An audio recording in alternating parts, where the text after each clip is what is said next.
Hello guys, magandang hapon po. Ito, gawa na tayo reaction video din sa isang content creator na pati raw yung pagsusugal sa lamay o sa patay ay hinuhuli na. Wala na talaga sa ayos ang Pilipinas, ang gobyerno, mga kaidol. Paano na lang kung tayo mga mahirap ang nasa kabaong, wala nang maglalamay kasi wala nang magsusugal. Wala na silang libangan kumbaga at wala na rin tayong tong pangdagdag man lang sa kahirapan, sa pagpalibing. Wala na, kulang na yung pera. Wala na talaga, hindi na maayos. Ito po, bigyan ko lang ng konting brief background. Yung mga lumang tradisyon po kasi, lalo na sa mga probinsya, pagka may patay or may lamay, mapapansin nyo po talagang maraming susugal. Siguro po, nakakaugalian ng mga Pilipino na pagka may patay, ay kailangan may nagsusugal para pansuporta o pandagdag do sa tinatawag nilang abuloy para pampalibing ng namatayan. Pero po in reality po talaga sa batas, bawal po talaga ang pagsusugal kasi po involved po dyan yung pusta, yung pera ang pinagtataya. For example, yung mga laro tongits, pusoy, malaki yan po yan, may bet sa gitna o tong, kung alam nakapusi ka o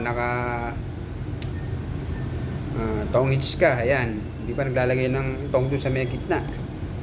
Ayan, yun yung nakaugalian ng ating mga lumang tradisyon na ginagawa pa rin hanggang ngayon, na ang totoo po talaga, bawal ang pagsusugal. Ayan. Ang pagsusugal po, in reality po talaga, bawal at pwede kang makakulong kasi po yan ay isang form ng gambling activity kasi gumagamit ka ng pera. At kaya isa pa, dahil kaya pinagbabawal din yan kasi nga pagka nakita ng mga bata yan, pwede pala yan, baka maging habit na rin ang pagsusugal. Ayan, inuulit ko po, matagal na pong bawal ang sugal, lalo na yung mga dyan sa lamay. Tsaka po halimbawa at magre-raid naman, nagbibigay naman ng abiso ang ating mga kapulisan o otoridad na magkakaroon ng huli. Ayan, kayo na lang po bahalang mag-comment